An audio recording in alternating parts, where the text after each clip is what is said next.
I know the age of Aquarius is upon us because Beyonce and her team are objectively doing a very flawless execution. 20 years ago, what her and her team are doing would be a masterclass in how to create a universe around an artist project. In 2024, with all of the visibility we have now into the real mechanisms of celebrities and how unhinged they actually are, and how a lot of them are only deified and put on a pedestal because they have really great handlers and a really good team, we aren't drinking the Kool-Aid, which is a shame because the Kool-Aid is really done to perfection, but it might just be too little too late. And again, it's crazy because if anyone has a right to do a rollout like this, it is Beyonce. Number one, she is actually a Texas native. She can actually claim authenticity behind this whole aesthetic. And this isn't even her first time at the rodeo, pun intended, because she had an Ivy Park rodeo collection with Adidas just a couple of years ago.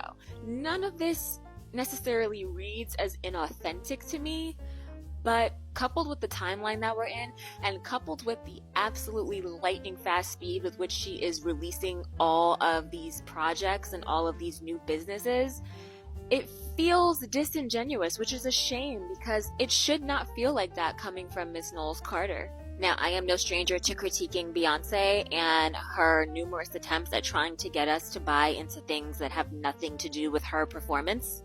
In fact, I made a whole podcast episode over a year ago talking through how she is like the pinnacle of a celebrity, but she cannot sell anything with her likeness that is not related to merch as it pertains to her as a pure artist, pure performer. She is very savant-like in the sense that we know her and adore her for doing one thing at a masterful level, and we can't be bothered to support her financially with anything else that she tries to do outside of that.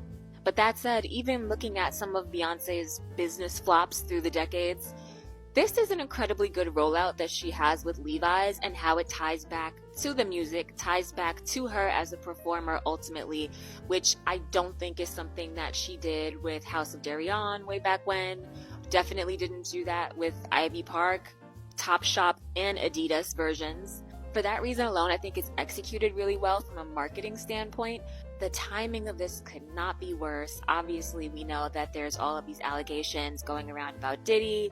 We know that the Carters keep a tight circle, so for them to be seen in numerous photographs with him begs the question of, how did you not hear about what this guy was doing? And considering how highly selective you guys are with who you let around you, what does that say about you? And unfortunately, that is eclipsing this otherwise flawless execution of a marketing rollout, even though this is a playbook from like maybe 20 years ago.